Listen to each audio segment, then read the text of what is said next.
Hey everybody, welcome to this week's hybrid boot camp.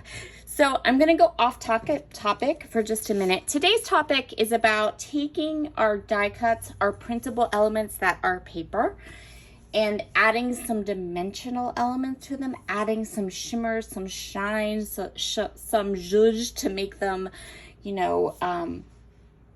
a little bit more than just paper. So what I did was I just printed these die cuts from Tracy Reed's new food collection, Foodie, and I accidentally had some like plain cardstock in my printer mixed in with my Epson matte presentation matte paper. So I want to show you this because this just amazes me.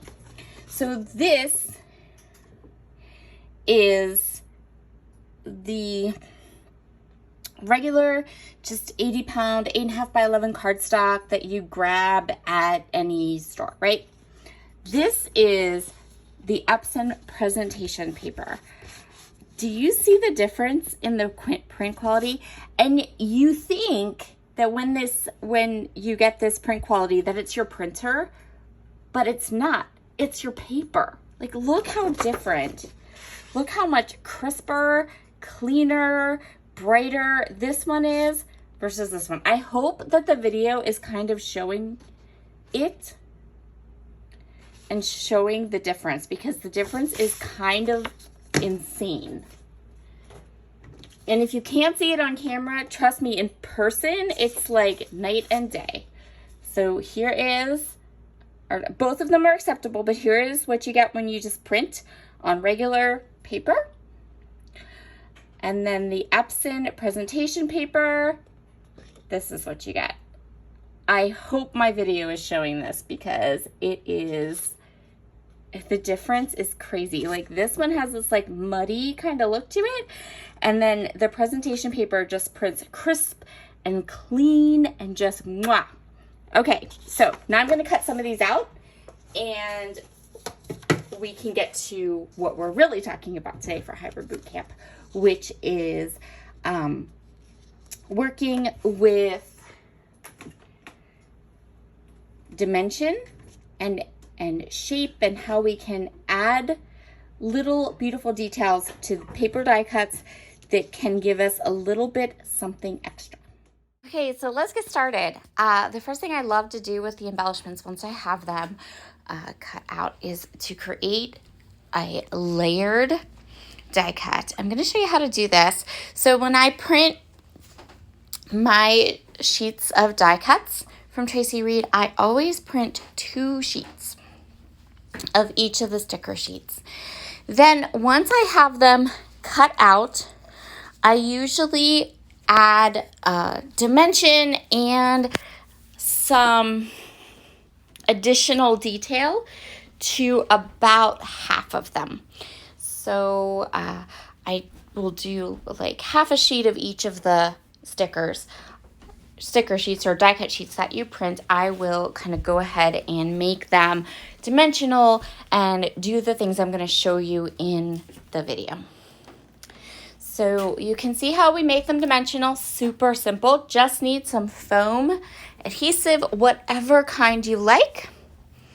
And then for this little avocado toast, I knew right away I wanted to make this one a dimensional die cut, and then I want to add a little bit of detail. So I used some Nuvo Morning Dew drops. They're clear, completely clear. You could also use glossy accents. And I made that beautiful yolk on my egg shimmer and shine. Next set of die cuts I decided I wanted to play with were these little grocery bags. So I want to stamp a sentiment onto one of those bags. I thought it was just a nice open canvas for some stamping. So I decided on that one. This is Weekend Food Warrior. And I thought that worked really well with the little grocery bag and what we have going on here. So if you haven't yet seen Tracy Reed's new collection, #Foodie, it's super cute. And you should definitely give it a look-see if you take lots of food photos. And I take lots of food photos. So for this one, you can see I have 2 of the die cuts. They're both fussy cut. Now, I fussy cut my die cuts because I want to control how much of a white border is on them. You guys know I'm not a fan of white borders on die cuts. I'm just not. If they're going to be there, I want just a teeny tiny one. So I fussy cut my die cut sheets because I want to make sure that I have control over whether they have a white border or not. So I just stamped that with my Brutus Monroe Detail black ink, and then I'm going to use foam tape. Creating these little dimensional die cuts is a great way to use up foam tape. So my favorite foam tape right now are my Tabby Dots from Spiegel Mom Scraps, but I have some others that are kind of floating around my room, and I'm just going to use some of these. These are really thin strips. They're from scrapbook.com, I think, and I'm going to go ahead and kind of use up some of those. So I use 2 layers of the same stickers or the same die cuts. The reason I do this is because I just love that look. So you can buy layered stickers, right? If you buy layered stickers from like Simple Stories or any other company, you'll notice that that's how they make them. I made it a point to kind of notice that one time, and I really like the look. So I do go ahead and use 2 fussy cut of the same die cuts and layer them up. I like the dimension it gives. I really, really do. So I'm just pushing this together. You can see how I kind of line them up. Because I fussy cut these, and I tend to fussy cut kind of the same, sometimes you might have to trim them. I did not have to trim mine at all. I'm going to go ahead and use this little cutting board. And so I'm going to show you that sometimes things don't go exactly as planned. So it kind of looked to me when I did this one that mealtime sticker, that mealtime stamp was going to fit onto that cutting board the way I had kind of envisioned it. But you'll see when I stamp it that it's not quite going to work. I am using a piece of just really low tack washi tape to kind of hold my die cut in place while I ink up my stamp and then stamp it so that things don't move around too much. If you can totally do this, works really well. You can also take a tiny little bit of tape runner, kind of pop it on the back to help with that. And yes, you can see how I got my head right in there because I really wanted to get it centered onto my cutting board, but it didn't fit. So stuff like that happens. Just, okay, we're going to do something else with it now.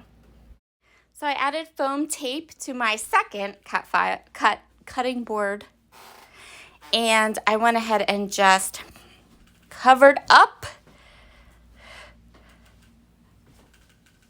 the wonky stamping. Ta-da! So I just grabbed my vintage photo Distress Oxide ink.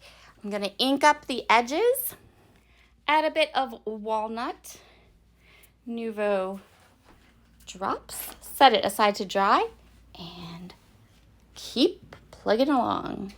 The next embellishment we're going to do are these cute bowls. Love these bowls. So again, foam tape in between the 2 sets of bowls. For this particular one, I know that I want to accent with sequins, and so the easiest way to do that is to get the die cuts together. In fact, I think for all of these, the best thing to do is to use your foam tape and put the die cuts together and then add whatever extras you want, because the Nouveau drops do take a long time to dry. So I went ahead, I went through my sequin stash and just found some colors that match the bowls pretty closely, and I'm going to kind of just cluster them up and add little sequin details to this die cut. So that's what you can use. You can use Nouveau drops, any kind of drops. Stickles would be cool, liquid pearls would work, any kind of those things. Even if you just have glossy accents to add some gloss to certain elements on a die cut, like the yolk on the egg, that would be really, it just adds that little bit of something. I don't do all of them because if you did all of them, then you wouldn't have layering pieces.